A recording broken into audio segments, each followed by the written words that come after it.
이른바 조국 사태는 대한민국 여론 지형을 반으로 갈라놓았습니다. 3년을 훌쩍 넘겼는데도 우리 사회에 새겨진 깊은 상처는 아직 완전히 회복되지 않고 있습니다. 무엇 때문인지 김철희 기자가 짚어봤습니다.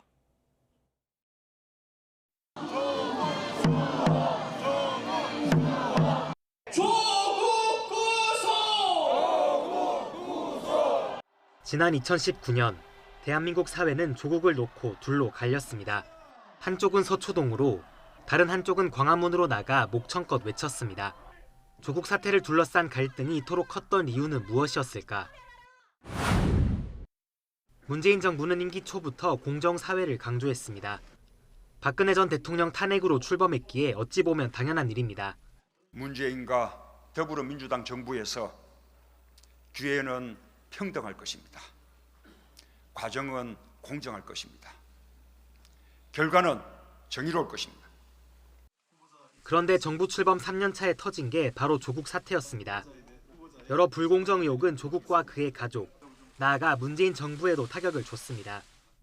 여론이 가장 예민하게 움직였던 건 입시 비리 의혹이었습니다. 이때 나온 말이 바로 내로남불입니다. 문재인 정부가 남의 비리에만 엄격하고 자신들의 허물에는 너그럽다는 부정적 여론이 급격히 확산했습니다. 그 중심에는 청년들이 있었습니다. 그토록 정의와 공정을 부르짖던 공직자가 자식 교육 앞에서는 결국 이 정도밖에 안 되는가라는 국민들의 참담함과 배신감에 있는 그대로 공감하고, 서초동에 모인 사람들이 내세운 건 당시 윤석열 총장이 이끌던 검찰의 선택적 정의. 검찰의 수사 방향이 당시 정부 여당에만 유독 가혹했다는 논리였습니다. 이처럼 문재인 정부 지지자들의 반발이 거셌던 데는 노무현 전 대통령 서거에 대한 트라우마가 영향을 미쳤습니다. 뿌리 깊게 박힌 검찰 불신과 검찰 개혁을 위해 지명된 당시 조국 법무부 장관에 대한 기대가 조국 수호의 흐름을 만들어낸 겁니다.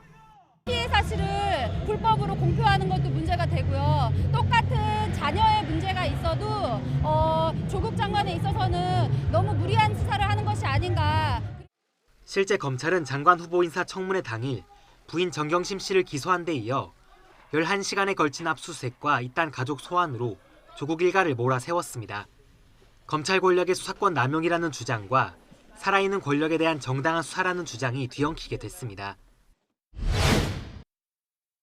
지난 정부 때 수사권 조정과 공수처로 대표되는 검찰개혁 법안들이 국회 문턱을 넘었는가 하면 고위공직자 범죄수사처 설치 및 운영에 관한 법률 일부 개정 법률안 등안은 가결되었음을 간파합니다.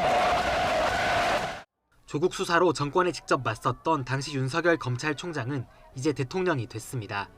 자유민주주의와 시장경제 체제를 기반으로 국민이 진정한 주인인 나라로 재건하고, 김건희 여사와 민주당 이재명 대표 관련 의혹이 제기될 때 언급되는 게 바로 제2의 조국 사태입니다.